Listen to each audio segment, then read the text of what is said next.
Jacque, you there? Hello. Hey. Hi, Jacque. Hey, Jacque. Jackie Brown. Jacque, everyone's here. Hello. We're all Hello. listening. Hello. Do you hear me? Andrew, fix it. Jacque, Hello? can you hear us? Hello. Hey, can you hear me? I can hear you now. Yeah. Okay, hold on. We're gonna try to put you on Put her phone Bluetooth. right on the speaker. No. No, Try- because the Put the speaker's phone not close to the fucking mic. working. Okay, so we're getting ready to Hold on. Put the phone up close to the mic. Okay, I got it. Sorry, we're having all kinds of technological problems tonight. Fuck technology. But we love it. How are you, Jacque? I'm doing good. How are you, Ricky? All right. At what time is it where you are? It is 9:44. Okay, I apologize for calling you late. It's okay. Okay. So there's a lot of us here tonight. We're having a lot of fucked up problems with the feed to Justin TV tonight. We know that. We're going to fix it in the coming weeks. However, this is going to be on YouTube tomorrow. It's going to be crystal clear. It's going to be beautiful. So you wrote a poem. I want you to tell everybody... First of all, I want you to tell everybody about yourself, what the poem is called, and why this poem is important to you. Okay. The poem is called, well, let me start with myself. I am a poet. I just finished my MFA at Solstice, which is where I met Rick. Mm-hmm. I've been a poet, what I feel like has been my entire life, but I just got credentials that says I'm a poet. Okay. And the poem I wrote is called Regarding Trayvon Martin. Okay. And it came in response to, I guess, my personal frustration at another disrespect for black bodies, Okay. particularly male bodies. Sure. So it was my response to how I was feeling, my frustration, my sadness, my own personal feelings with regard to that. Okay. So Why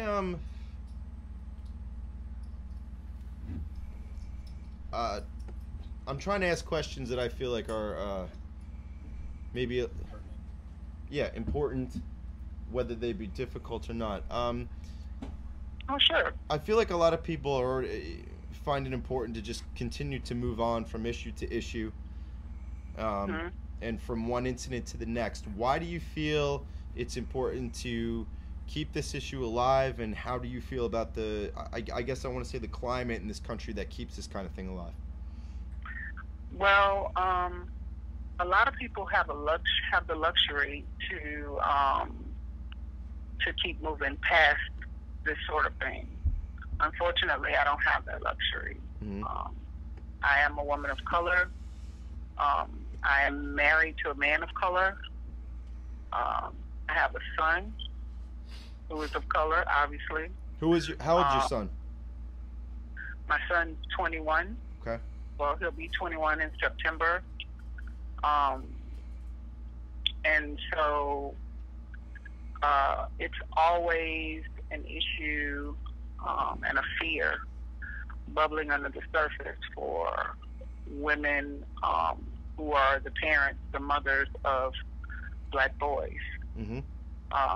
And it just brings me to comes up.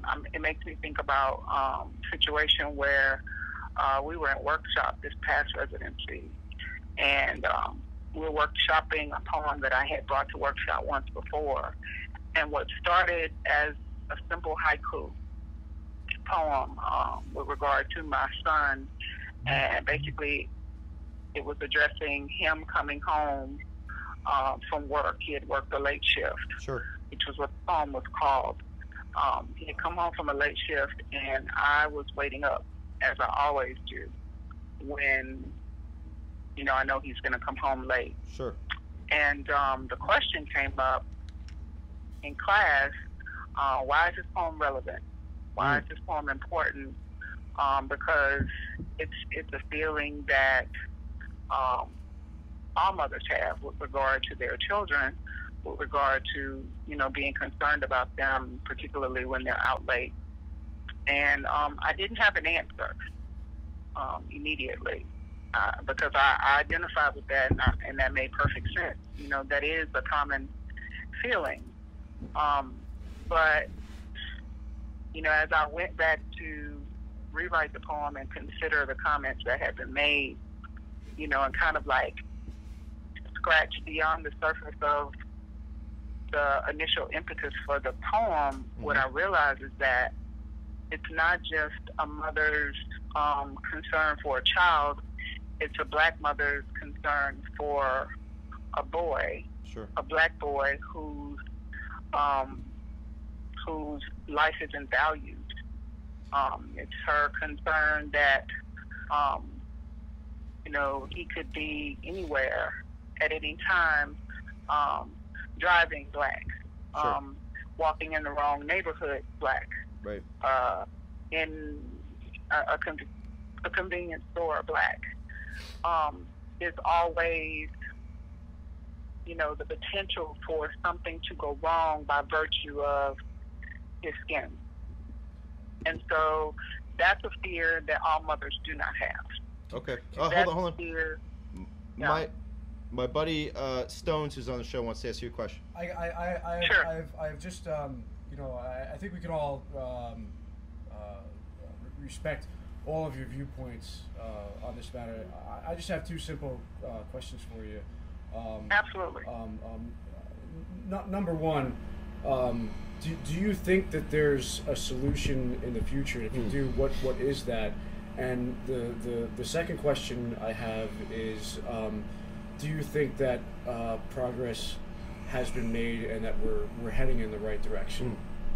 Is that a possibility for you in your position? Do you think that do you feel that that's a reality or not?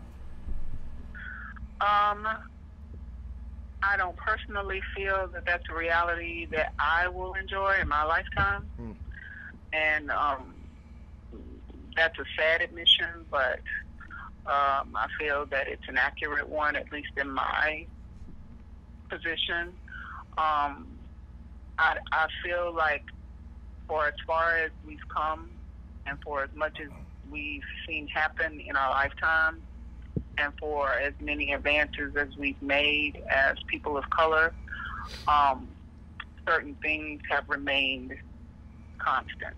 I can respect that. Sure, I can respect that answer. Absolutely. Yeah. So, I mean, I would love to enjoy an opportunity to live in a world where I don't have to be concerned about what people think about the color of my skin or how I'm treated because of the color of my skin, or where I don't have to have that additional fear tacked on to my psyche as a mother bearing children of color, particularly boys. That would be a world I would love to come back and see. Okay, so what needs to happen to get humanity there, in your opinion? Just if do you think it's a possibility, and if you do, if you do have any hints as to what you feel as though, the reality, how do we get there? Because I think we all want to get there. I definitely do think everybody wants to be there. Well, I think a lot of people want to be there. Unfortunately, I don't think we all want to be there. I think that it starts by conversation. Sure. I think it starts by us not having a fear of each other to where we feel like we can't have a conversation with one another without some sort of backlash. Sure. I think that, opportunities present themselves, and I think that, if we're so fearful of a conversation with each other that we can't ever get there, if we can't, sit around the table and have an honest discussion, like for instance, like I said, I just graduated from Solstice, and one of the issues that I as a person of color, dealt with directly was something as simple as the texture of my hair. I was in an environment where, because I was the other, the texture of my hair became a thing. It became a self-consciousness. That's right. That's really became that's a incredible. thing. It was a thing, and I personally, it doesn't bother me so much to where I'm not willing to have a conversation, because I feel like that's the starting place for us to get past. But all you're of wondering, this you're wondering in yourself, like, what are these other people? Are they judging me on something as simple as the texture of my hair? And that's got to be incredible, a pretty incredible way to live. I honestly, I personally. I mean, I can relate to you in a sense that, like, I personally have a disability where my eye is deformed or whatever, and I could see, like, I question, what other people can think of me, but I don't think I could personalize it to your level. That's really impressive to try and to understand and respect that viewpoint. Jackie, I remember having this conversation in Massachusetts, and we were sitting in a bar, and we were laughing about. I remember talking about, you said this story about how you were in a supermarket and these white people came up to you and asked you if they could touch your hair. Yeah, Wow. that happens all the time. And I remember saying, Wow. I'm so sorry for white people. We don't get out much. You know what though? Allow me to play devil's advocate. I have to. I'm sorry. This is Ryan talking. I'm sorry. Yeah, hi Jackie, it's Ryan. I have to. Hello, I mean, forbid me from playing devil's advocate, but you know what? I have to applaud that those white people actually walked up and said, "Hey, can I touch your hair?" Yeah. Because I know a lot of hate-filled motherfuckers who would have just walked to the other side of the room and stayed, Yeah, sure. and really let it I want her show. answer to that. What do you think to that? What? What he said about how You think that's progress? I don't know. I didn't say that. I didn't say it's progress. I'm just saying, like, I actually have to go. That's kind of a funny story, you know what I mean? And I think that at least they said something. At least they came up and asked a question, say, "Can we touch your hair?" Right. I mean, like, it's as Right. inappropriate as it is. Yeah. And the funny part, because I've had this conversation with other students at Tulsa who have had similar instances happen to them, and we laugh about it because this happens to us all the time. And what seems like a ridiculous thing, which, as I've said before, I don't have a problem if you ask me. If there's a way that you go about entering into that conversation. What I have a problem with is privilege and people thinking that they're entitled to touch my hair. I'm sorry. What did you say? What was the last thing you said? I'm sorry. I'm sorry. The last thing you said about your hair? My problem is with privilege and with people who feel like they're entitled to touch my hair and entitled to approach me in ways that are inappropriate. That's what I have a problem with. But if I've entered into a situation where I'm having a conversation with, say, for instance, Rick, because we've had conversations like this before, and you ask me a question and we're engaged in this dialogue, and one of the things that you want to do is touch my hair, I'm okay with that. Sure. If you've asked my permission, and if I don't feel like you're putting me in a position of, I don't know what a word for that would be, but back against the wall kind of thing where you're cornered. Right. Sure. Yeah, Right. out of nowhere, to completely where I cornered. feel like you're invading my space or whatever. Yeah, how are you supposed to respond to a question? If I had a random stranger come up, regardless of color, and they were just like, "Can I feel your hair?" It's kind of a unique situation, at least from my perspective. It would be like, That's because why? nobody wants to touch your hair. God, I don't want to touch my hair. Hold on, Regardless, Yeah, it's unique. It's unique when it happens once, Sure. but it's not unique when it happens on a regular basis. Like, this is something that happens to me on a pretty regular basis. Wow. Just let you know a little bit of personal information about myself. I live in a poor black neighborhood, actually, believe it or not. I'm a white guy, you know, I live in a poor black neighborhood. I came up in middle class white America, all right?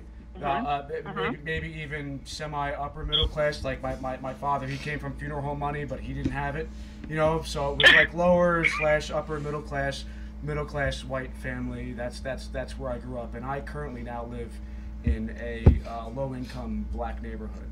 All right. Now my kids, I have 2 kids, age 7 and 11, and they go outside and they play.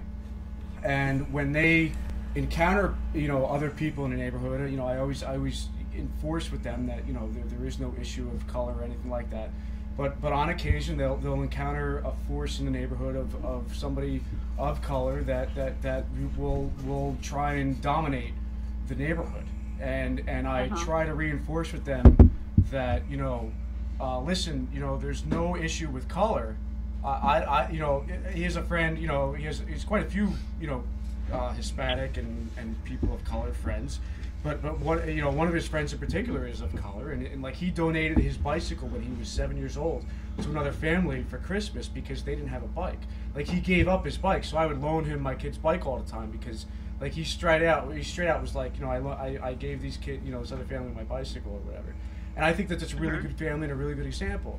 So my question to you is do you think that there has been progression along those lines, or do you think that there's still, you know, this really long road ahead of us where we have to you know, do a lot more work than not? Because as a third generation removed, I think that I am being progressive with my kids, and I would hope that other people that have lived a similar lifestyle that I have would also say that, you know, there's a lot of progression there, and that, you know, it's flat out, I don't care if the kid's white or black or gray or green. If you're a dick, you're a dick. I don't want my kids hanging around dicks, but anybody that's cool, you know, yeah, go over their house, learn from them. You know, diversity is key. And do you think that's a sign of progression, or do you think that was even a possibility 40 years ago? Well, I think you know, if you're raising your children, let's address the issue of the bike. Okay, if you know, it doesn't matter if it's a person of color or if they're red, my green, or point yellow. was is that I think that kid was really cool to do that. Like I was impressed with absolutely. that kid's, you know, motivation there. Sure. Absolutely, yes. I definitely think that's a character trait that I would expect that I'm instilling in my own children. That if you see a need that you can meet, to meet it. But that has no bearing on the issue of race. With regard to, you know, meeting that need, it's going to take a whole lot more than offering, you know, a kid who doesn't have a bicycle. Like, it's going to take a conversation, like I said before. Like and it's going to take more than just one kid, you know, looking at someone who he feels he can help by offering his bicycle to change the race situation in the United States. He's been wanting to ask a question for like 10 minutes. Sorry, by the way, this is Johnny from the show. How you doing, Jacque? Okay. My name's Johnny. Hi, Johnny. I had a bunch of things to say, real short, quick, eloquent. Now I have a lot more to say, and a couple of questions, but a couple of the statements I have are contingent upon your responses as well as everyone else's. Sure. As far as everything goes with this whole case, the verdict, everything. Oh, you're talking about Trayvon Martin? Yeah, sure. I get it, everything, but I'm ignorant to all the details. Okay. Well, we'll fill you in. Yeah. So, I guess my question, and just keep the answer real short if possible, because, like I said, I have backup questions. Why is it what it sounds like about race? Why is it? Why is it what? Why does it sound like it was a race issue? I can't understand what What you're saying. makes I the- hear you, but I can't understand. What makes the Trayvon Martin case a race issue, in your opinion? There are a couple things. Okay. He was pursued, number one, in a neighborhood where his father lived, Right. as a suspect. I'm not sure that would happen if he were not a person of color. Right. I've not heard very many stories of where there's been a white person who saw someone white that was unfamiliar in a neighborhood being pursued first in a vehicle and then, in hot pursuit. So that would be the first issue. And then secondly, once he made the phone call and let the police know what was going on, that should have been the end of the situation. I don't know, and I've not heard any stories, and that doesn't suggest that it never happened before, but I've not heard any stories where, someone goes in pursuit of someone not of color in that way, particularly after they've been told by the authorities that they're going to take over from there. Yeah.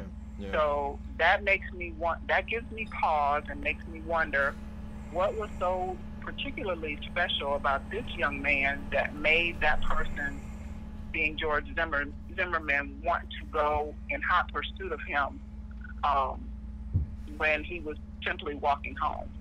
Now, if the situation would be different maybe if he were lurking around someone's house or Right. by a window or on someone's porch where he knew no one of color lived. But even in that scenario, what gives you the right to make that sort of pursuit of someone, particularly after you've been warned not to do that? Exactly. Even the police are supposedly, they have to have probable cause, and this man was not a policeman. Absolutely. He was a civilian. I mean, Right. you need beyond probable cause as a civilian, you Right. know? Regardless. Right. I mean, regardless. And Yeah, this is absolutely. something- But and this is walking something that down the we street with a experience- hoodie on at night is not probable cause. Yeah, and by the way, we're all guilty of Absolutely. that. Absolutely. That and that's something that happens on a regular basis, and not just in neighborhoods and communities, but in grocery stores and in stores and that sort of thing. That happens all the time. We hear about it all the time, and it's primarily a person of color where those sorts of things happen. Sure. Yeah. So that to me makes it an issue of race. Sometimes I It's wonder. unfortunate, but that's the way that it is. Sometimes I wonder if it's a perception issue. I Who's was like- actually, like, can I- who is- could you, well, could let you me finish, segue let me me finish. right into what I wanted to say, actually.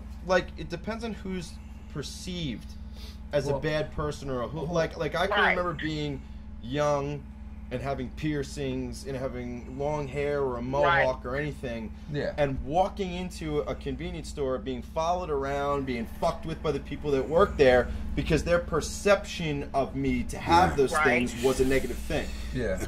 I just want Johnny Scarpelli to finish. A couple of the other things I had to say Yeah, was it is a perception. It is a perception. And the other thing is that, when you're inundated by the media and social networks and all of that sort of thing, by images of people of color in those sort of characterizations, Sure. then it feeds into that frenzy. Sure. And it's a poison. Sure. And it poisons people, and it even poisons people who may or may not have had those ideas initially. And think about people who don't come in contact with people of color on a regular basis. And if all they've ever seen on television is a black person robbing somebody or killing somebody or in some sort of gang-related violence or what have you, okay, that feeds into a perception. Sure. You know, Good, and if good. you're not having a conversation with somebody of color and you don't know anybody of color who doesn't fit into those stereotypes, that feeds into your lack of information. Right. Go ahead, Johnny. Oh, let Johnny finish. I just have 2 quick points, and you guys, I'm sure, will run with this. Sure. And please, that's the point of that's the one I want to say. No, we're asking difficult questions. The first thing is, and correct me if I'm wrong afterwards and everything, I don't think that this should be an issue of color or race or anything unless, I don't know about anything that happened. Sure. But unless the guy said, I followed him and pursued him and went after him because he was black. Right. No one should be talking about race. You're talking about assumptions. Well, that doesn't. Yes. Yeah, but that's. I mean, what racist ever comes out and says, "Oh, True. I did that because of the color lot of of his really skin"? racist Yeah, ones. some Yeah. of the more bold ones, but not the ones who are facing murder charges. But I But- do see his You know, point. It's but- more of a suspect issue. It's We're- more we're- of a, like, Yeah, but where does that basing inherent assumptions. suspect issue come Yeah. from? Is the Yeah. question. Right, and Big- that's our perception. Well, and that's We're right. jumping to That's kind of conclusions. where I wanted to go. Oh wait, okay, you go ahead.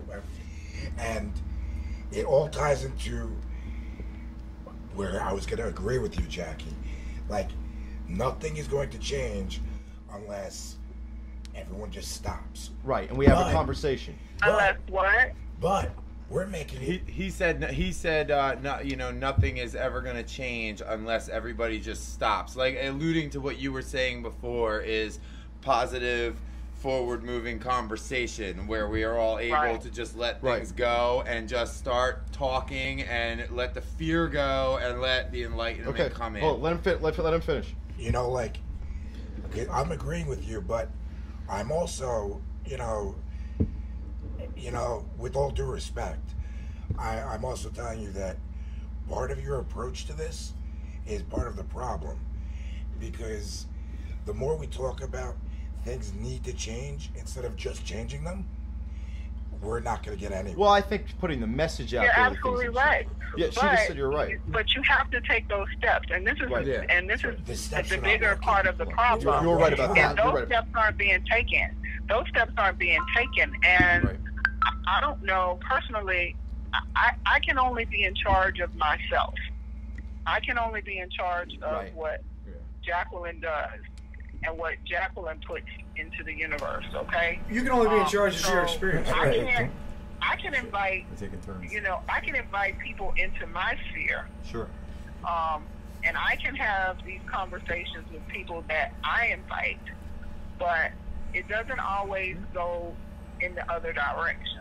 Yeah. And I You will know say what I'm this. saying? Like it doesn't often go in the other direction, and that's the unfortunate part about it. Right.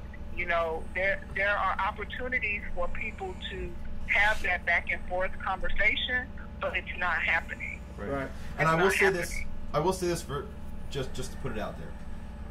Jackie's had this conversation with me, and she called in and is very eloquently having this conversation. Oh, she's with doing us. it. Well, Yeah, no, this and I is think what that's- needs to happen. that's what needs to happen. Happen is this type of. And I think you guys are on the same level with that. Absolutely. Yeah, 'cause that it- That's what conversation, makes those, this these important. That's what makes conversations this- need to happen. That's what Nothing makes is it going to happen. change. Oh, Nothing's no. going to change if Well, people that- keep like But that's what I was, snickering. and that's I what I agree was with that. alluding to. Here's kind of the this all kind of works well into I don't want to go too long with it, but like Stones had said before, you know what I mean. I'm a father. I'm a Caucasian. I'm a father.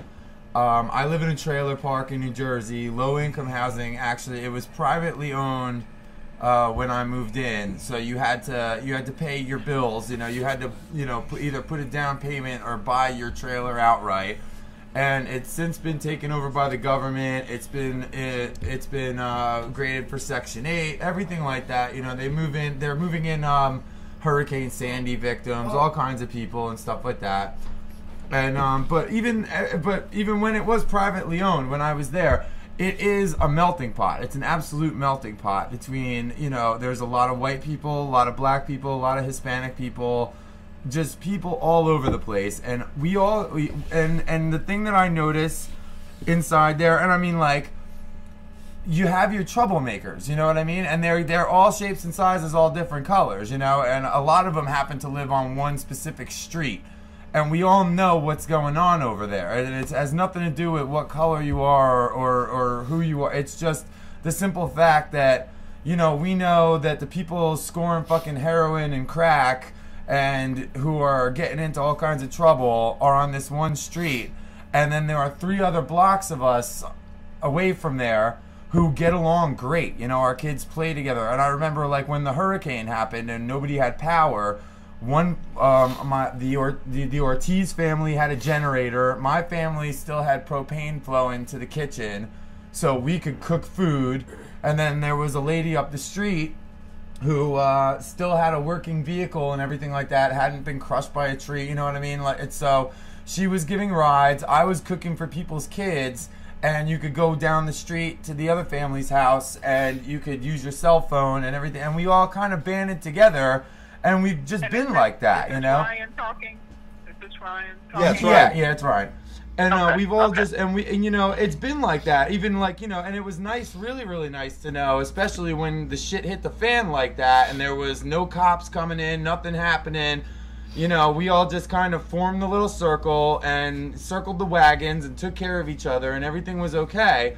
And it's just kind of like things like that make me think about how much. But it shouldn't take a natural disaster. Yeah. Oh, but I mean, it's not like that. Just in natural. Like we're all really cool with each other. You know what I mean? Like we're even on the sunniest day of the year, we're all barbecuing and we're all hanging out and having fun together. Which kind of like that's why when I see, and I'm with you. I believe this whole thing is definitely a little bit racially charged. I don't think the guy had any right to go anywhere near that kid, especially since he called the cops. He called 911. He enlisted the police, and then he went outside of their order and everything. And that's, you know, when I see people on the street, when I see people in local communities and stuff like that, I don't encounter it too much. But it's when I turn on the TV and when I see public relations and mass media and stuff like that, that's when the race point is really driven home for a lot of people. Do you really think Absolutely.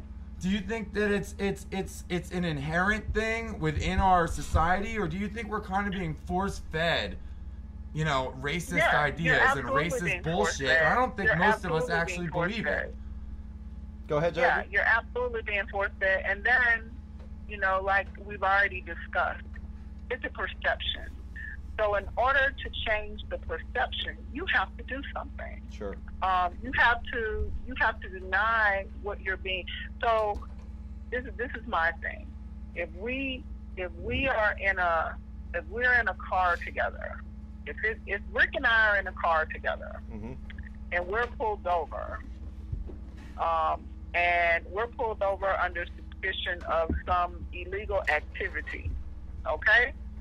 And I shouldn't pick Rick. Maybe I should pick Ryan, which I don't even know what Ryan looks like, but I know what Rick looks like. 6'6", white Rick, and blue eyes. Rick, you're going to jail with me because you have the look that they want. You have the look that perceives that you got some heroin, some stuff, But if I'm in a vehicle with some straight laced Caucasian male, and we're pulled over because there's an issue that they think that some illegal activity is going on, I'm going to be the one that gets harassed. Yeah. Because that's the perception. I'm the guilty one. I'm the one who is the troublemaker. I'm the one that's going to have to answer all the questions and be pursued and be held up in whatever the situation may be, before this other person is in the same vehicle, going in the same, we're in the same car doing the same thing, whatever.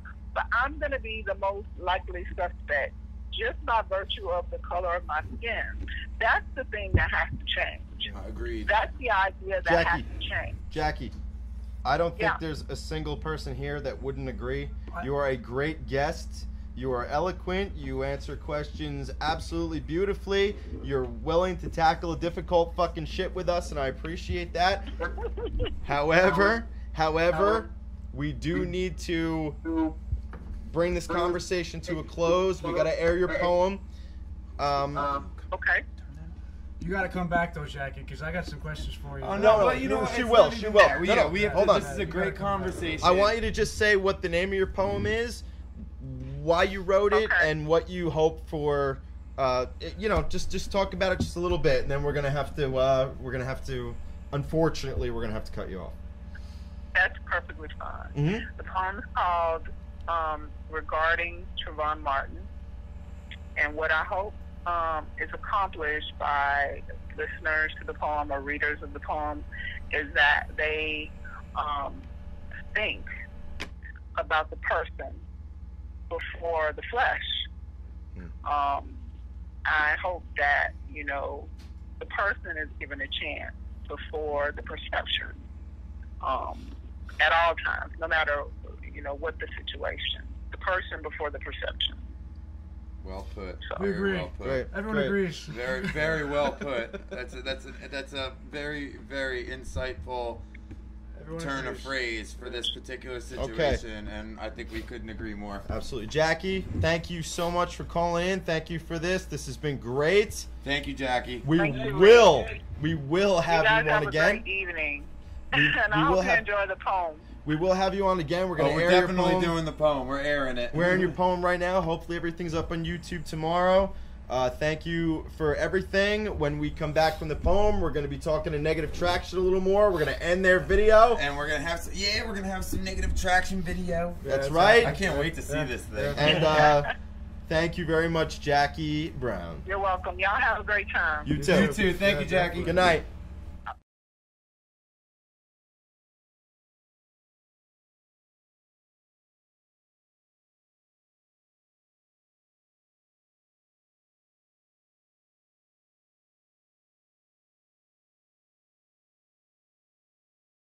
I am the mouthpiece of countries, mourning a murdered child, scarlet like blood and sticky on their hands.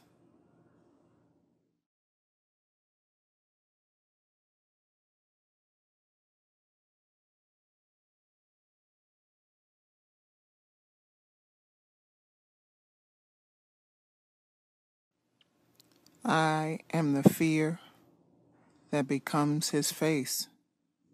Wherever I bear witness to his memory and others like him, histories held up by my own son's neck.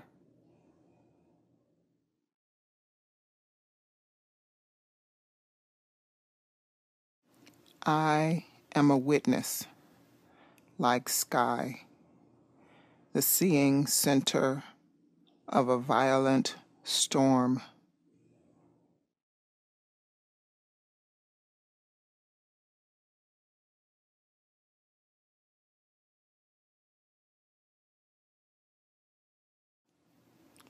I am Trayvon, American and born beneath a broken symbol, hanging and cracking in the brisk winds.